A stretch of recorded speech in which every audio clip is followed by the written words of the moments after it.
আজকে সমস্ত প্রকার সাম্প্রদায়িকতার বিরুদ্ধে আমাদের লড়তে হবে, সেই চেতনাই নজরুল ধারণ করেছিলেন এবং তার জন্য তাকে কিন্তু অনেক যন্ত্রণা ভোগ করতে হয়েছে, হিন্দুদের পক্ষ থেকেও মুসলমানদের পক্ষ থেকেও সমানভাবে।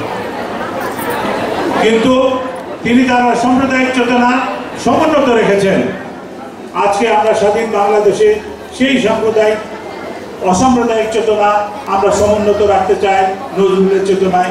এটাই আজকে আমাদের মূল প্রতিপাদ্য বিষয় এবং তখনই আমরা নজরুলকে সার্থকভাবে আমাদের মধ্যে ধারণ করতে পারবো। আমার অনেক বক্তা পূর্বে অনেক সুন্দর সুন্দর কথা বলেছেন। আজকে এই কুসংস্কারাচ্ছন্ন সমাজকে ভেঙে নতুন সমাজ গঠন করার জন্যই এই কারালুই লৌহ কপাটের মূল স্পিরিট, সেই স্পিরিট আমাদের ধারণ করতে হবে।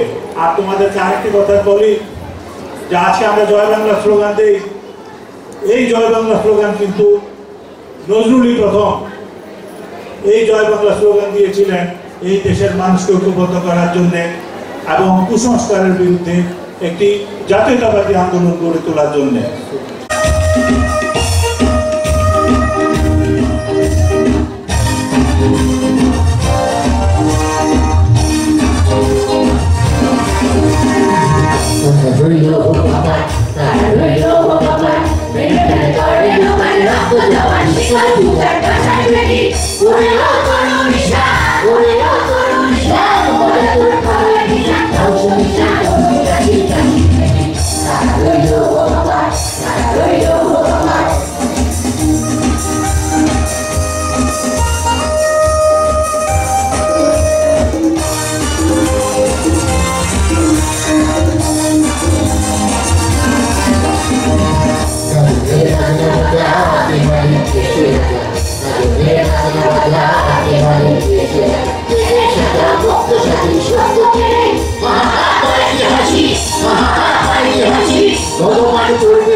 সবাইকে ধন্যবাদ।